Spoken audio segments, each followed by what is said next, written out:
This is what the word of the Lord has to tell us today. You have heard that it was said to our ancestors, "Do not murder. And whoever murders will be subject to judgment." But I tell you, everyone who is angry with his brother or sister will be subject to judgment. Whoever insults his brother or sister will be subject to the court. And whoever says, "You fool," will be subject to hellfire. So if you are offering your gift on the altar, and there you remember that your brother or sister has something against you, leave your gift there in front of the altar. First go and be reconciled with your brother or sister, and then come and offer your gift. Reach a settlement quickly with your adversary while you're on the way with him to the court, and your adversary will hand you over to the judge, and the judge to the officer, and you will be thrown into prison. Truly, I tell you, you will never get out of there until you have paid the last penny. Today, we're looking at the first of many, what Jesus tells us. But what we're really focusing on today is what Jesus has to say about anger. You know, it's important to do what Jesus says. But first you have to really know what Jesus says. This week I was watching a podcast, and there was a pretty famous guy. He was an actor who follows this Baha'i faith.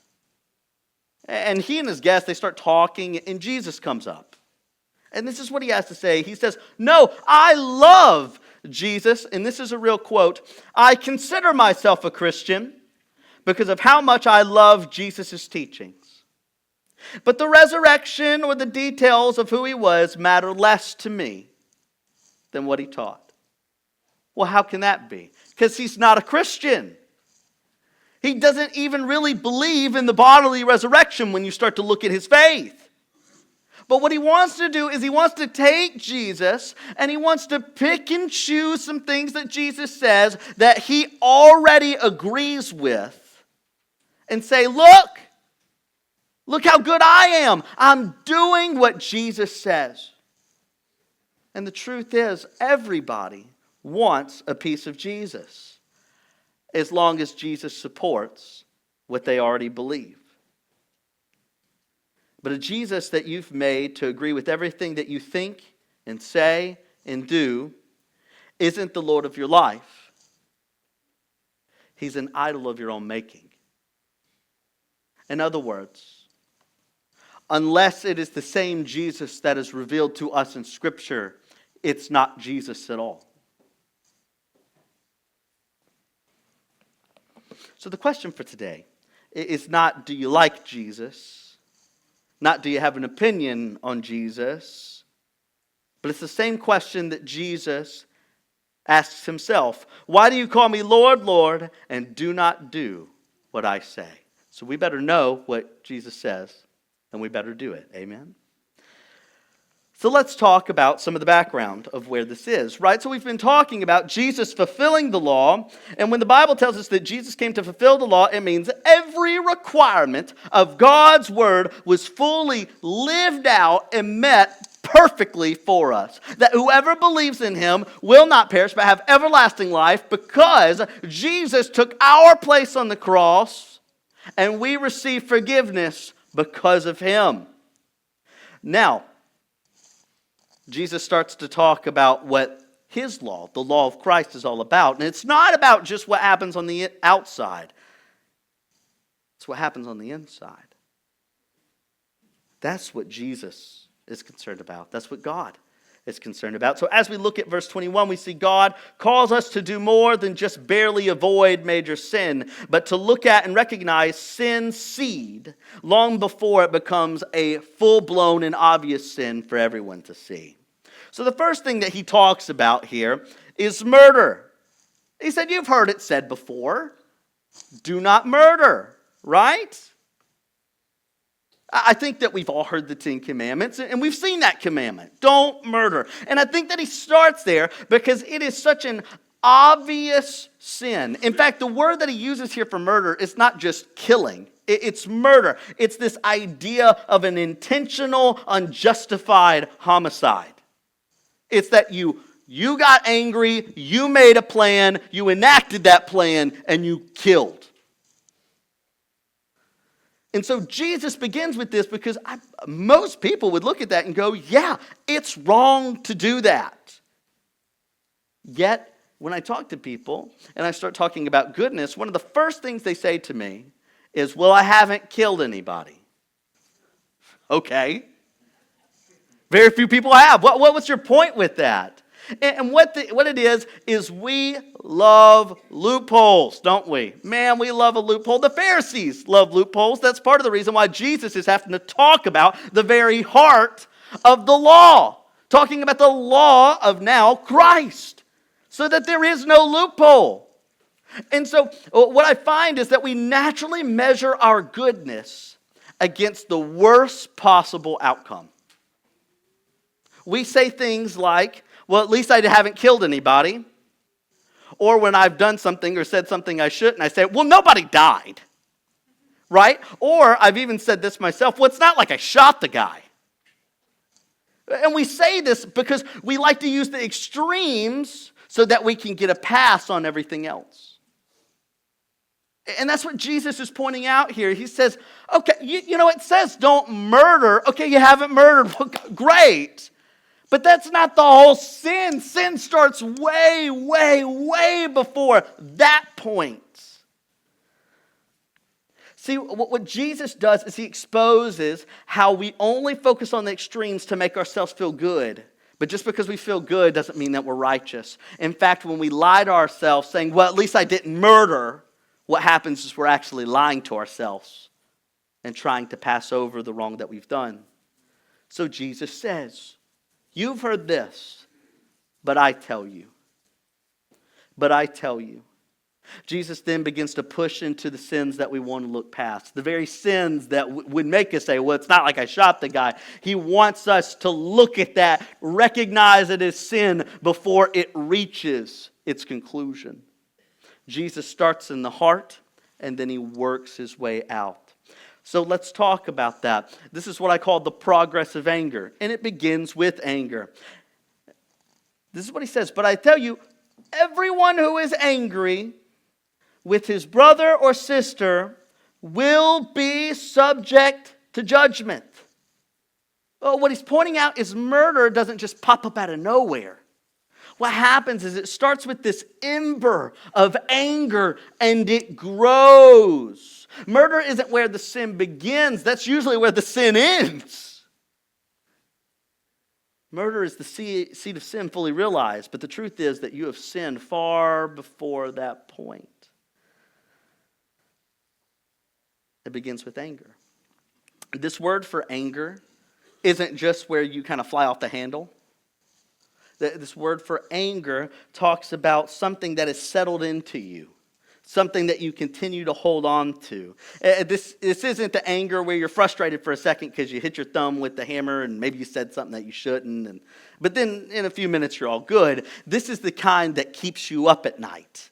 This is the one where you replay conversations in your mind while you lie in bed, winning arguments that nobody's having. This is where you assume the worst about the person that you're thinking about. This is where you secretly celebrate when something bad happens to them and you go, honestly, they deserve it. That's the anger that Jesus is talking about.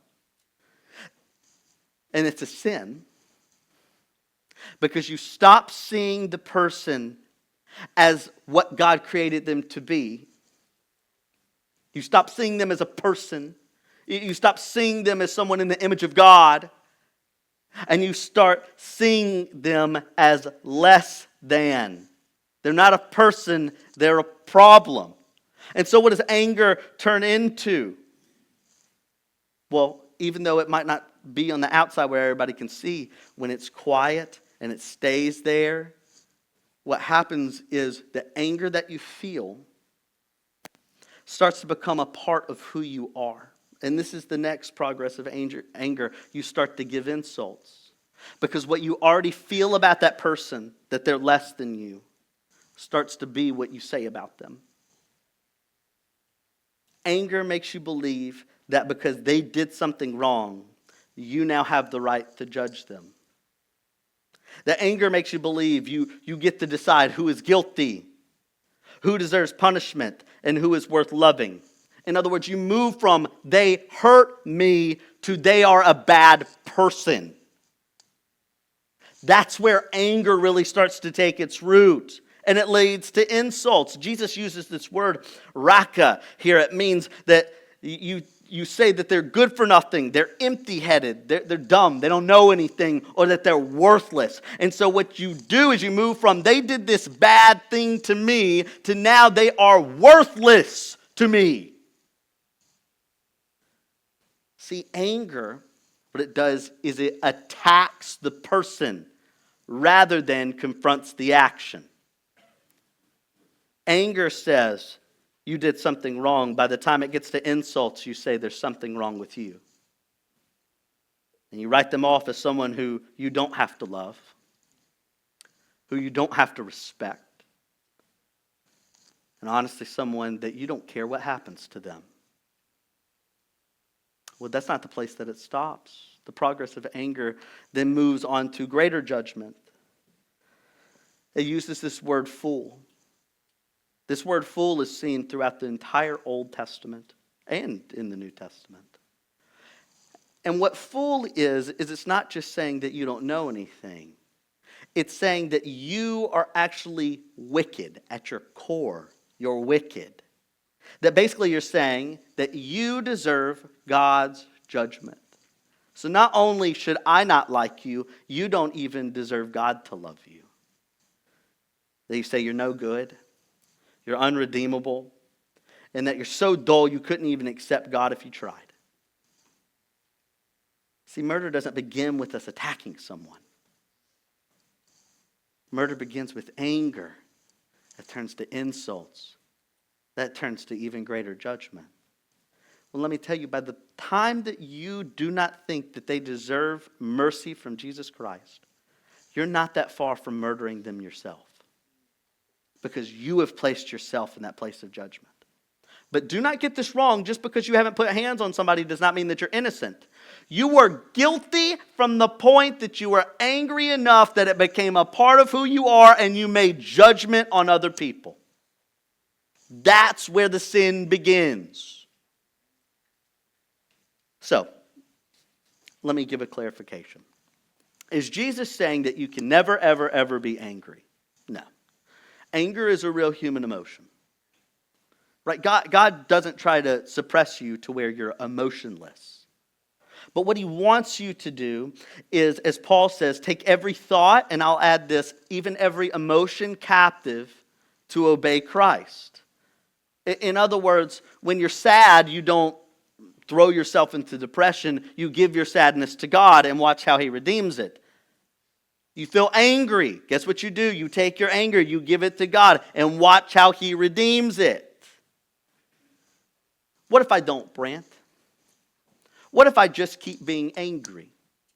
What if my mind can't change about this person? Brant, you don't know what they've done to me. You don't know how they've hurt me. You don't know how many years they've taken away from me in my life, the ways that they've hurt me financially and physically. Brant, even spiritually, it feels like they have taken something from me. Here's the punishment if you do not let go. And this is not punishment for them. This is punishment for you. Jesus says, everyone who is angry with his brother or sister will be subject to judgment. Whoever says to his brother or sister, Raka, will be subject to the Sanhedrin. In other words, they're going to take you to the courts. Listen to this. Whoever says you fool will be subject to hellfire.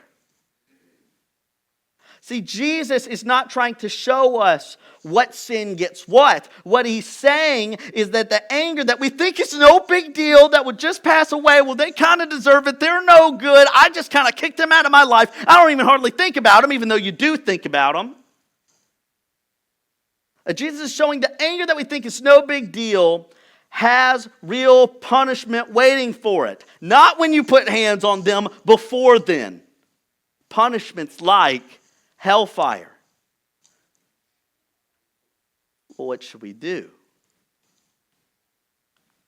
How are we supposed to handle anger? Again, I said anger is a natural emotion. God's not trying to bottle you up and keep you emotionless. So what do I do when I get angry? Righteous anger turns to grief. Righteous anger turns to grief. Let me explain this. What even do I mean by grief? Grief is where the pain that we feel when something we love has been lost, damaged, or broken. And so instead of saying, this is wrong, someone needs to pay, when someone hurts us, we say, this is wrong, my heart is broken because they don't get it. It's not vengeance that you're wanting. It's reconciliation. You're not wanting to destroy them. That's what anger wants you to do. But when anger is turned from anger to grief, you don't want to destroy them. You want to heal them. That's the New Testament pattern of what should happen with all of our anger. That even when they hurt you, you shouldn't hurt them. You should hurt for them. Sin not only hurts others, but it hurts the sinner as well. And where anger demands an eye for an eye, grief wants restoration and wants healing. Let me show you where I'm getting this from. I think a good person to look at when we're trying to figure out difficult things is let's look at Jesus, right? He lived a perfect life. Everything he does is righteous and perfect. So let's see how he handles anger. One of the first places that we always seem to talk about with Jesus being angry is cleansing the temple. I want you to see what this has to say. This is in Luke chapter 19, starting in verse 45. He went into the temple, and he began to throw out those who were selling, and he said, "It is written, my house will be a house of prayer, but you have made it a den of thieves." And I've heard this brought up a lot, and what I usually hear is people say something like this when they're talking about anger. They say, well, Jesus got angry, so I can get angry too. They say Jesus had righteous anger, so that means I can be mad about this. Jesus flipped tables, so sometimes you got to get mad to get things done. Here's some big questions. Was Jesus really angry? How did Jesus handle it? And what can that teach us about our own anger? So let's try and figure out what in the world is happening here that he would even do this. In the New Testament, there's a temple and it has all these different layers. On the outer layer is something called the court of Gentiles. So if you are not a Jewish believer, this is the closest you can get to coming and worshiping God. So these are people that want to worship God, but they're not Jewish yet. They haven't done all the steps. And Jesus wants all nations. Remember the promise of Abraham that the whole world will be blessed. So God wants these people from other nations coming and worshiping him as the one true God. Well, what's happened is this place that should be this place of prayer and worship has filled up with a bunch of stores. And these stores are selling animal sacrifices and they're doing money exchange because they have money from everywhere. But it's not just the problem that they have all these stores. It's that all of these stores seem to be corrupt. And so where they should be worshiping God, it's become all about money. And it's become loud and distracting. So if someone tried to come and worship God in the court of Gentiles, they would have an extraordinarily hard time because of all of the major sin and distractions around them. So it's not just a problem of people buying and selling. It's a problem that they've taken this place of worship and have made it more of a place of wrong commerce. So instead of being a bridge to God, God's house has become a barrier to God. So what does Jesus do? He corrects them. Remember what Jesus says. He quotes two different prophets here. Isaiah 56 verse 7 says, "I will bring them into my holy mountain and I will let them rejoice in my house of prayer. Their burnt offerings and sacrifices will be acceptable on my offer, for my house will be called a house of prayer for all nations. So he's saying God's very intent from the very beginning is that all nations can come and worship him. But then he also quotes this, Jeremiah 7:11. Has this house which bears my name become a den of thieves? In your view, yes, I too have seen it. This is the Lord's declaration. So instead of leading people to worship, it became a place where money was the most important thing. So here's the big question. Was Jesus angry? Well, how would God feel in this situation? I believe that it grieves and it angers God. Instead of the temple being a bridge to God, it becomes a barrier. So shouldn't Jesus feel the same? But I want to point out one very interesting fact. Because this story that we just read is told in Matthew, in Mark, in Luke. There also is a second time, so this would be the first time actually, that Jesus cleanses the temple in John chapter 2. So that means 4 different places talk about Jesus cleansing the temple. More than likely, it's 2 different times that Jesus came into the temple and cleaned it out. You want to know how many times it says that Jesus is angry? 0. 0. It never says that Jesus is angry, which is interesting because the Gospels will tell when Jesus is having an emotion. In fact, we're going to see in just a bit, there is a time where it's very clear that it says Jesus is angry, but not here. So what is Jesus really doing? Jesus is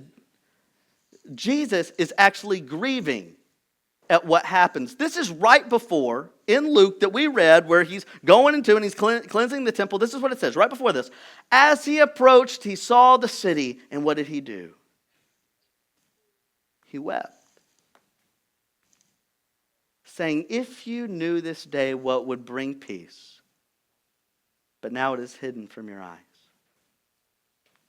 So what is Jesus' real emotion? Jesus' real emotion is not anger. It's grief. And what Jesus is really doing is what I call a prophetic action.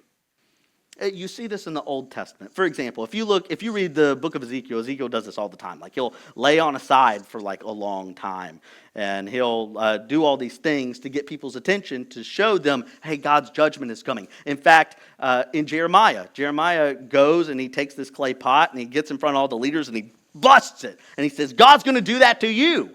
So he's doing something to get their attention, to show them that if they keep going down this path, there is real judgment for them. Well, that's what Jesus does in the cleansing of the temple.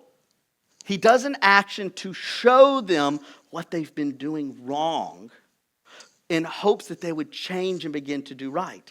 It's not anger, it's a prophetic action. So, let me try and answer this as simply as I can. Was Jesus angry? Righteously angry? Probably.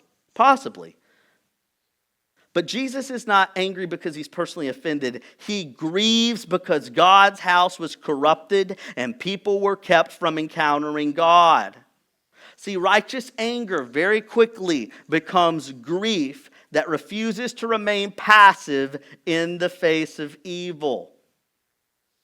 So the big difference between righteous anger and sinful anger is righteous anger causes Jesus to grieve, where sinful anger keeps going and going and will end up with people trying to destroy instead of heal. Let me show you in another story. This is one where it says that Jesus is angry. And so we're going to look at what it says about Jesus and then try and figure out how that fits into this paradigm that we've built, that righteous anger quickly becomes grief, okay? Jesus is the example. This is him healing on the Sabbath. This is kind of the story. This is from Mark chapter 3, I believe. And so in Mark 3, Jesus sees a man who needs help. And while the Pharisees are more concerned with catching Jesus than helping the man, Jesus confronts their hardness of heart. And it literally says, and he became angry and he grieved over it and then does good by healing the man. So he comes in, there's a man with a withered hand.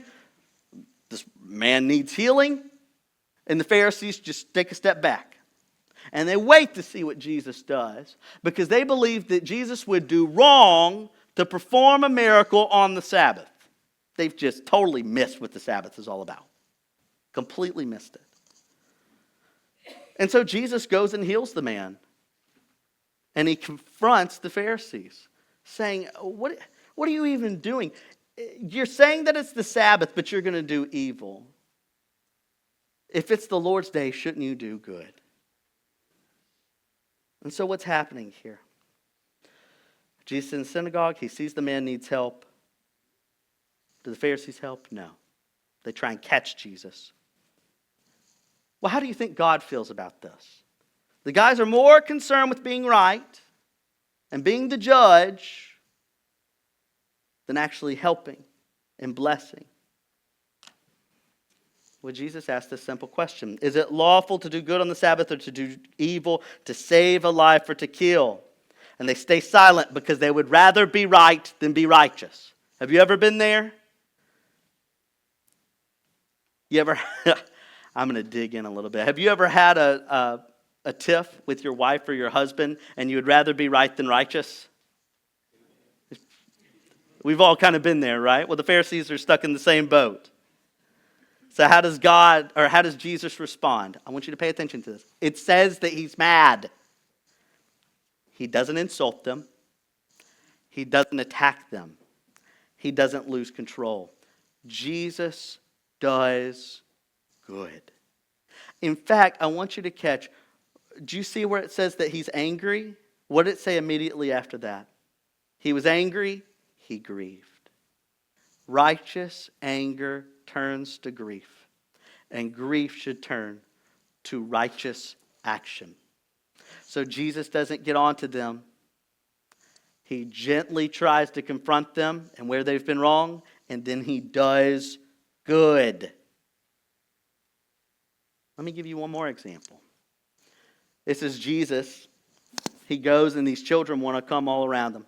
And the kids want to be around Jesus. And the disciples, they say, hey, get these kids out of here. They don't need to be around Jesus. He's too busy. Well, it says that Jesus becomes indignant. It's usually a word for he's pretty upset. See, this word for indignant means greatly displeased. And so he's mad at what's happening. And then he corrects them. Do you see this? He's mad. That mad turns to grief. The grief turns to righteous action. Listen to what he says. Let the little children come to me. Takes them into his arms, and then he blesses them. Righteous anger always becomes grief and always becomes righteous action, which is usually some kind of correction. So what should we do, church, when we feel angry? It shouldn't sit with us. It shouldn't fester in us. It shouldn't stay with us and keep us up at night. Whenever someone does something wrong to us, and we know that it's been done wrong to us, that should be turned to grief because they're hurting. Hurt people. Am I right? They're hurting, so they hurt me. And then you start to be empathetic. You go, man, they're hurting so bad they did this to me. That becomes grief. Then you try to take a righteous action. So what should we do? Jesus tells us 2 commands here. 1, go make it right. And 2, do it quickly. If you have anger, if you're upset, if you feel like someone's done you wrong, if you've done something wrong to someone, 2 commands. Make it right. Do it quickly. How quickly, Brant? Look at what he says. He says, before you even offer to God, Jesus says, you need to go make it right. Before you even put the tithe into the tithing plate, before you even stand and sing a song, before you give any sacrifice to God whatsoever, go to Him in prayer, read your Bible in the morning, whatever it is, before you approach God, you should try to make it right. Romans 12:18 tells us this. If possible, as far as it depends on you, live at peace with everyone. So what does that mean? Sometimes you'll try and make it right, and guess what? They'll go, I don't care. I'll never forgive you. Is that on you at that point? No. But the best you can, try and live at peace with everyone. In fact, look at what it says, what happens if you don't. 1 John chapter 4, verse 20. If anyone says, I love God, yet hates his brother or sister, he is a liar. For the person who does not love his brother or sister whom he has seen cannot love God and whom he has not seen. This means something incredibly important. You cannot separate your worship of God from your relationships with people. You can't do it. You cannot do it. You cannot teach about God's love without unconditionally loving others. You cannot freely sing about God's grace while refusing to extend grace yourself. And you should not bring your offering while carrying contempt in your heart. So what should you do? Make it right. Do it quickly. Jesus says to reach a settlement quickly with your adversary. In other words, do not let your problems sit and grow. Listen to what Ephesians has to say about this. Be angry. Okay. So Paul knows that we'll be angry sometimes, yet look what he says. Do not sin. Well, how do I not sin when I'm angry? Here's the number one way. Do not let the sun go down on your anger. Make it right. Do it quickly. And don't give the devil an opportunity. Do you know what this means? If you are angry and you don't make it right and you don't do it quickly, you give Satan a space to start messing up your life. You could say, but Brent, you don't know how bad they've hurt me. Brent, you don't know the unspeakable things that they did to me. God's not talking to them. He's talking to you. And he's saying the best that you can. Make it right. And do it quickly. If you've sinned against someone, apologize. If you've wronged someone, make restitution. If you're angry with someone, go talk to them. If you've been hurt, pursue reconciliation instead of revenge. If you've contributed to the conflict in any way, own your part and ask for forgiveness. Don't just be convicted about it, church. Go and make it right. Here's the problem, and here's why you don't. Because we don't want to. There are some things that we would rather just honestly hold on anger for. That we don't want to forgive people. That we have pride and we still think that we are in the right, so we don't want to apologize. Jesus is showing us the kind of righteousness that his kingdom requires. He requires you to go make it right and to do it quickly. And there's no other way that we could do that except through Jesus Christ. So here's my main point. We need to turn anger into reconciliation. Or a better way to put this, turn anger into righteous action. Never should our anger seek to destroy. Our anger should always lead to grief, and our grief should always try to lead to healing. This is why Jesus says such radical things like, pray for your enemies. This is why Jesus, when he talks about persecution, he'll even say things like, if they slap you on one cheek, what do? You present your other. You can't control other people. You can't control where they hurt you, where they desert you. but you can control how you will act through it. And you better go to Jesus to be able to do that. Jesus doesn't want you to just not be a murderer. Jesus wants you to be the person that is constantly trying to heal. Jesus wants your anger to become grief and your grief to become righteous action. I've said that over and over again because I want that to stick. So when you get angry at your kid because they weren't listening, before you yell, I'm talking to me here. Before I yell, I need to grieve. I need to turn it to righteous action. When someone said something to you at work that hurt your feelings, anger to grief to righteous action. Even the things that happened 30 years ago that you try to bury, but it still comes up when you're laying in bed at night. You need to let go of the anger, grieve, and turn it to righteous action. So this is what I want you to do. I want you to pray for one person that you've pushed aside. One person that for whatever reason you've decided they're not worth my time. They've hurt you. They haven't done what you've asked. Maybe you've hurt them and you don't want to even think about it. So you've just pushed them to the side. I want you to pray about them every single day this week. Pray for them by name. And I want you to pray blessings on their life. And what you will find is when you start to pray for somebody, you'll stop seeing them as less than yourself, and you'll start seeing them how God sees them. Not worthless, but worthy. Not worthless, but invaluable. Not worthless, but someone that you should be back in relationship with. See, this is what Jesus did for us. You don't think that it hurt God when He created the whole world and He saw us in our sin and our shame? We deserved hell. He's the judge. We deserve to die right there. And yet, what does He do?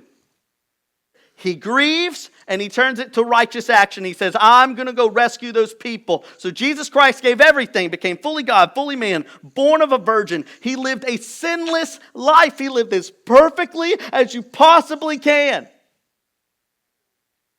Also that He would go to the cross so that we might be healed. That He went to the cross so that we wouldn't be destroyed, but that we would be made right with God again. If Jesus Christ did that for you and your life, then we're called to do that for others.